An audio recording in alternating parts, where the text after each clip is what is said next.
number 15 of things you will not get in a sewing class. Now you may be wondering, what is a sewism?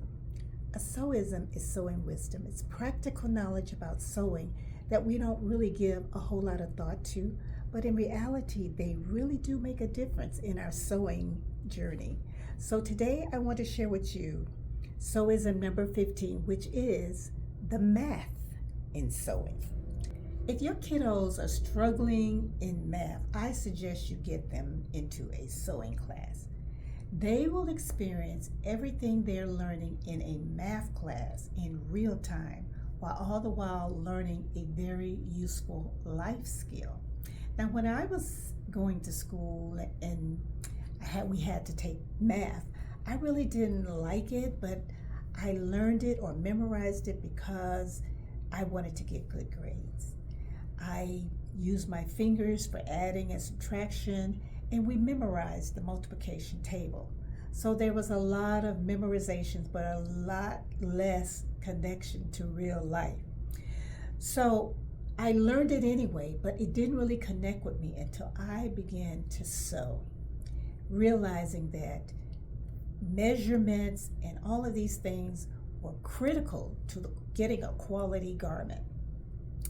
But I want to be able to share with you a couple of things and a couple of ways in which math is incorporated into sewing so that you can understand what your kiddos will be learning as they also learn a very useful life skill. So I made the connection to fractions. Fractions are all seam allowances. So the standard seam allowance for most commercial garments is about 5/8 of an inch.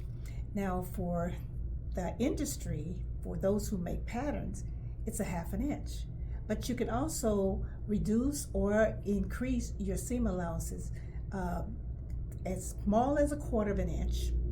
You can also do 3/8 of an inch, 1/2 inch, 5/8 of an inch, 3/4 of an inch, 7/8 of an inch, and 1 inch. So all of these are little fractions that are incorporated into the sewing process because you have to sew your seam allowances a certain width so they don't ravel at the. You can't really sew your seams together at the very edge because they will actually pull apart under stress. So we have addition. You can add to a garment or you can subtract length, or width in a garment by adding or subtracting from the pattern to get a better fit. Now you also have geometry in sewing. Now this was amazing for me because geometry I really kind of enjoyed, but I never realized how much it was involved in sewing and designing.